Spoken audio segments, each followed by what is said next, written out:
This is the Investor Connect podcast program. I'm Hall T. Martin. I'm the host of this show in which we interview angel investors, venture capital, family offices, private equity, and many other investors for early stage and growth companies. I hope you enjoy this episode.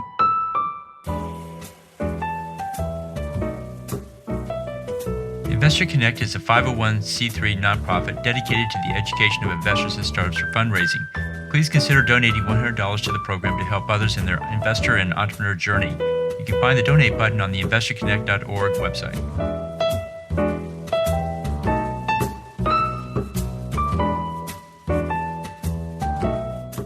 Well, hello, this is Hall Martin with Investor Connect. Today we're here with Michael Hiles, founder and CEO at 10XTS.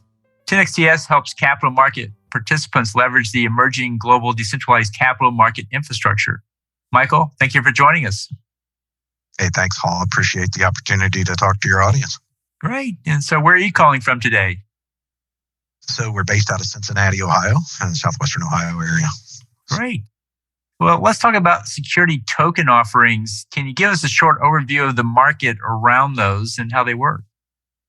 Sure. So security tokens are essentially an application of blockchain technology wherein there's no question the token itself represents an actual underlying security instrument. And so the unit of account and the tracking of the security is done either through book entry or through a form of, electronic certificated token as a share or a unit of an LP, as that unit of account is designated by a blockchain token and then subsequently operates 100% on regulatory market infrastructure and, through licensed intermediaries using a blockchain framework as the actual market infrastructure.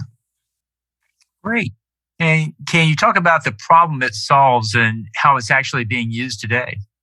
Yeah, it's a laundry list of problems that it solves. And when you really peel the onion, it's interesting because you even talk to securities attorneys and even, principal 24 broker dealers that don't necessarily have a deep understanding of the inner workings of market infrastructure from a post-trade settlement process standpoint, how things get settled and cleared. It's just one of those, legacy dark arts inside of the markets. And there's a number of problems that really, if you think about it in terms of modern market infrastructure, really hasn't advanced. Certainly electronic trading came online in the early 80s, which was a Cincinnati invention, I might add. Cincinnati Stock Exchange was the very first to pioneer electronic trading. So we've got a nice fintech legacy history here in the area. But when securities trade and settle, even if they're publicly listed, there's still this monolithic legacy infrastructure of information services providers, clearing agencies. It's just a monstrous undertaking. And it really comes down to the inefficiency of information. And today, if you buy and sell shares of, say, Apple stock through your electronic broker, it still takes a couple of days to actually settle and clear the transaction. And the technology of blockchain and tokens and cryptocurrency, well, we've proven that you can have a near real-time settlement process end-to-end on a global basis using the technology that's immutably provable transaction recordation. And so it really calls into question, well, why are we waiting 2 days to settle and clear a securities transaction in a traditional securities sense? And it can even be longer, in alternatives, for example. And it could take, several days to weeks to clear. You might require somebody to get in their car and drive down to their bank branch and get a medallion signature guarantee to send off to the transfer agent, your bank, to actually get physical signature on paper. And then you have the issue of liquidity itself, particularly in private markets, alternative assets. These are illiquid assets, will typically trade at a significant discount over valuation simply because of the illiquidity issues. And I think that there's an uprising, swelling up in the market that understands that if we can tokenize these traditional assets, can we improve liquidity? Can we run fractional liquidity models, for example? Do I need to dispose of the entire asset? If I tokenize an asset, I don't have to dispose of the entire asset. I can only dispose of, a percentage of that asset necessarily. So there's a lot of emerging benefits, and you can even get into the asset class, of real estate, for example. Can the token facilitate a increase in valuation of the equity because somebody's looking for yield and they're willing to buy up the fractional ownership and buy down the cap rate effectively on the piece of property and the market's in a better position to make those decisions around price discovery. You've got, even emerging opportunities across multiple liquidity and trading pools where a asset could be listed and traded on multiple exchanges and settle simultaneously. I believe within the next 3 to 5 years, you're going to see a complete emergence of arbitrage within alternative markets, just running, cross exchange and liquidity pool, arbitrage and trading models for best execution and smart order routing. So, immense amount of benefits that can come. Most of all, it puts the power back in the hands of the offering issuer and their investors. Because ultimately, our vision, our approach to what we do is it's their asset that's at risk. It's their investors' money that's at risk. And the capital inefficiencies every time someone extracts a fee out of that intermediary layer of the market directly and negatively impacts the performance of the investment and the capital efficiency. And I think we can start to see some compression in, those intermediary and, transfer and settlement fees. So who's the ideal customer of this security token offering? Who would it be best for? Right now, we're seeing a lot of corporate issuance, private equity. The real estate market's really starting to lean in, tokenization of real estate, not through necessarily the tokenization of the ownership of the title per se, because at present, exactly 0 county recorders in the United States of America recognize a blockchain token as a form of deed. But placing the asset within a special purpose vehicle and fractionalizing the interest in that SPV has become a very popular regulatory compliant path to fractionalizing ownership in commercial real estate in particular. We're seeing deals as low as, feasibly, to maintain compliance. Really gets tough when you're sub 5 million on deals. I think over time, you'll start to see the automations kick in and you'll start to see, even early stage companies, reg CFs that are raising $1 million, for example, the sub, $1 million 506s, instruments. Right now, it's still relative cost of capital because of the technology expense in the middle. But, contrast that hiring a traditional broker-dealer is going to charge you 7 and 7 front and back on the money from a traditional broker-dealer standpoint. Certainly, corporate issuer, any issuer that's looking to organize and raise capital for a project, if you can get cost of capital sub 500 basis points, that's probably a pretty good deal. Great. And so what do you need to set up a fundraise here? What does it take to put one in action? We start with the law. There's a lot of folks that are still very enamored with the technology piece of it. And certainly the technology is a differentiating factor. No amount of cool technology is it's never going to compensate for a bad deal. And you've seen, I think, a fair amount of that just in the blockchain market. There's been a lot of, razzle dazzle, glitter. And, the sachet of the new tech is at this stage, I think, in the evolution of the market, it's just simply not there. I think you're seeing a lot more sophisticated institutional folks leaning in. They're not afraid of tokenization and tokenized assets by any stretch, but it first and foremost is a security offering. So you start with a process. We've kind of defined, we call it the ATLP, the Asset Tokenization Lifecycle Process. And that really stems from our background in traditional records management, governance, risk compliance, from the life cycle of records and how an asset is created and goes through a primary offering, goes into the secondary market trading and listing. But there's structured steps each step of the way. And of course, it starts with a primary offering. You need to structure your offering with your law firm and, engage all of your service providers because it's a security. And so anyone, whether it's a startup that's trying to raise, regulation crowdfunding or a 506 private placement, or even a sophisticated family office that's looking to convert on, some existing assets through some form of, 506 or private equity offering, limited partnership. It really starts with a savvy law firm that is certainly knowledgeable and up to speed on the technology. And then it moves into the normal process of a primary offering, depending on your registration or your exemptions, what you can do. Can you openly solicit for that offering? We try to automate that upfront process from an investor experience standpoint. So all of the KYC AML identity verification, accredited investor checks, the subdoc subscription agreements, all of that workflow, payment facilitation for the actual allocation, try to bundle that up into a seamless process for that upfront investor. We grab all of that data and then tokenize that as a metadata layer. And then at that point, you're in position to generate what we call a layer one token, which is a public blockchain token that converts from a book entry, from whether it's an issuer managed cap table or a transfer agent managed cap table. We convert that book entry into a certificated form of transferable unit of account. And then it moves into the secondary market ecosystem, listing on the ATSs and exchanges, and then moves in a regulatory compliant fashion through the custody system. The SEC has absolutely articulated a 3-step process for regulatory compliance of secondary market trading of these tokenized instruments. So, but it starts with your law firm, starts with a traditional PPM, and all of the book that would entail a securities offering. So, what's the most common mistake people make with security token offerings? It's an interesting question. Aside from just thinking that the technology is going to fix their crappy deal, being overly focused and enamored by the technology in general, the fact that it's a token is really irrelevant. It's just a unit of account. It's a fancy, blockchain's a fancy distributed spreadsheet. It's a ledger. And I think that, there's been a push, early entrance into the space, some great pioneering projects that got a lot of press, but then there were a whole bunch of projects very early on, generated layer one public blockchain tokens, called them, shares of a company or, units of a limited partnership. But then it got caught in that market infrastructure slog. And prematurely focusing on a layer one token is probably the biggest mistake.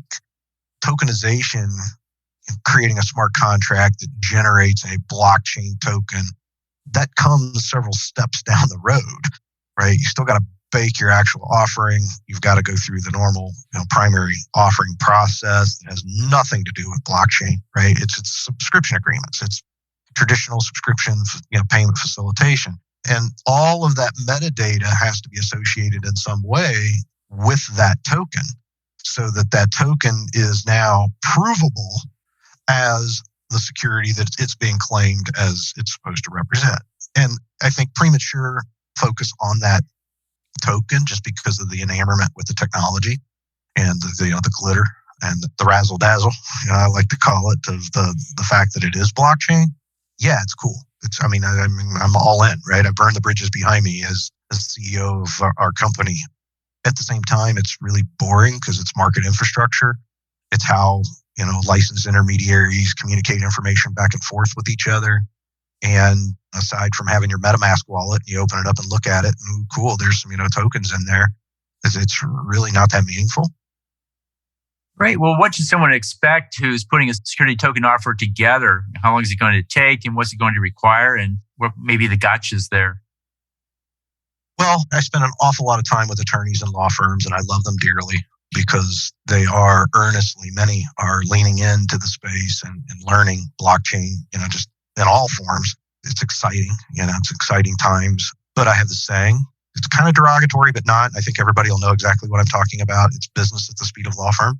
So the faster your counsel can get your offering structured and out the door, then the meat and potatoes can start. From a technology standpoint, you're not necessarily talking about a lengthy process unless you're trying to do something at the institutional level with a lot of custom enterprise integrations with existing line of business systems, accounting systems. Like if you're trying to tokenize a REIT, for example, and you've got to contemplate, thousands of K1s for token holders, and you don't want to have to reinvent the wheel on generating these things. You want to be able to dump those out of your Dynamics or, whoever you're using as accounting system. You've got to contemplate those types of integrations.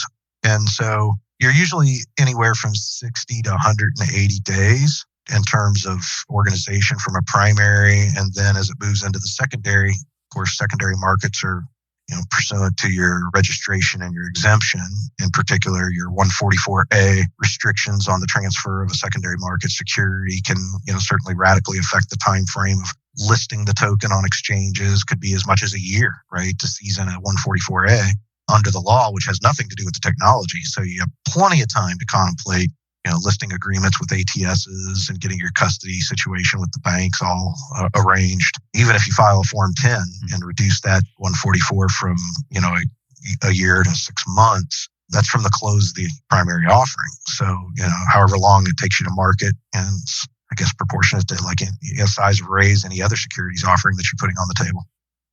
Great. So just to switch gears here a little bit, what online information source do you might find most helpful in this area? I read a lot. I mean, there's a lot of great resources that are out there. I lurk on Twitter pretty heavily. I think that Twitter really does have the near real time finger on the pulse for breaking information and news. Twitter and Reddit are probably the two, just, tracking blockchain, cryptocurrency, finance trends, because it's really an amalgamation. It's not just one competency. You're talking about a whole bunch of really complicated and nerdy and boring vocabularies all combined into one. You've got finance, you've got law, you've got regulatory and legal, you've got, of course, the technology side of it. And, that crosses over into traditional crypto and monetary policy and economics. It's really, you kind of got to cover a lot of ground. CoinDesk, obviously, the block, in the crypto space. You've got some really great publications that are focused specifically on the cryptocurrency and the blockchain side of it. There's not a lot in the securities token space per se, because it is still such an emerging, very small tip of spear, next evolution of the markets. I anticipate that, you'll see a lot of growth, particularly as more and more projects come online, billions more in assets start pouring in. You'll start to see, even traditional outlets start to maintain analysis and coverage of the tokenized asset classes. Great. Well, there's a lot going on in this space. If you could start a business tomorrow, what would that business be in this area? I really thought about this because it's tough. We bit off a big bite when we said we're going to tackle the regulatory compliance side of the discussion. Oof. Right. And that all by itself means that, for the folks that said, no, I'm going to ask for forgiveness as opposed to asking for permission, many of them are out there. Well, many of them have seen the inside of a courtroom, but then there are many others that have also paid their fines and danced on down the road with their billions in their bags. So if I were to start over again, maybe find a little bit of a balance between the regulatory and the non-regulated use cases of the space, maybe not even outside of finance. I'm looking at like supply chain, and there's great projects in, a lot of those spaces, healthcare. Information is information. Trust technology like blockchain, the ability to create a consortia of data that's used by multiple, common enterprises that need to share that common data. It's a fantastic use case. It's a marvelous use case. To me, it's one of the only use cases. Why have a distributed ledger of common single source of truth data? And there's so many applications of that across so many use cases. And I was, talking to a colleague of mine about even IoT sensing devices on mesh networks from a FCC and a ULC certification, just on the operation and the logging of the proper operation of electronic devices on a network, right? And just simply aggregating at scale, millions and millions of messages a second, across a wide area or a mesh network. I think there's so many use cases of the same technology that we took the hard road because it does require the law and the regulators. But I think that in the end, the path that we've chosen been great. It's been a long time coming. I think 2022 is definitely the year of securities tokens and tokenized assets without question. I think the market is finally awakened when I see very large buy-side alternatives, institutions that are looking actively for offerings to acquire in this space. I think that you're going to see a radical expansion in that space, which is good because it's been quite the journey.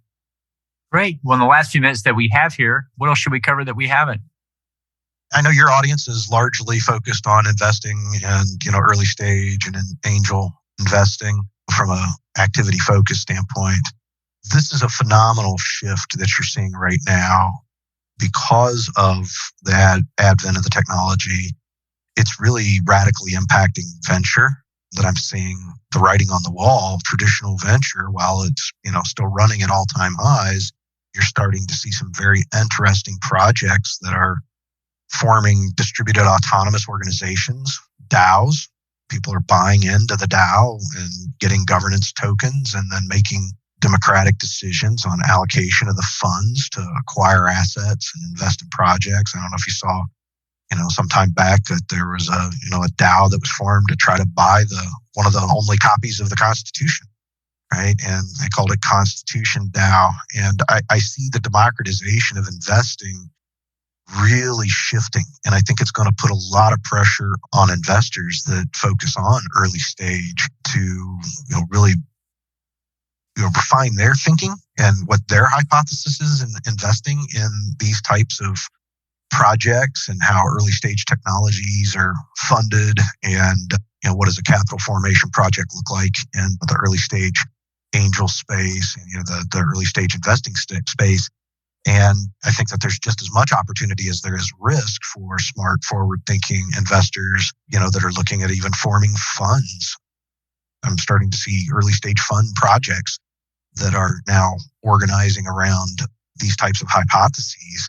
And I think that it's really a bellwether moment in the venture capital space in particular, that it's going to be, that digital transformation thing's great when you're talking about investing in a portfolio company, but is it as great when it's threatening your own core business model as an institution? It's like, well, the inevitability is here. So that's one area that I would encourage your listeners to really lean in and pay attention to. There's some really cool projects. There's been some really novel. There's a lot of bright people in the space, and the rethinking of capital formation is really underway right now. And even at the regulatory level, the SEC, you're starting to see the SEC rattling the saber about, wanting to rethink the 2000 investor rule, special purpose vehicles, and peeling the onion on the number of shareholders under 12G. And a lot of those things are really going to become more and more mainstream discussion over the next, months, years. And another area I'd like to see revisited, back under the Obama administration, the SEC had taken up a conversation around venture exchanges. And there was a lot of discussion around liquidity and early liquidity for LPs that are in venture funds that have 10-year horizons. How can we rethink the secondary market when it comes to venture exchange projects?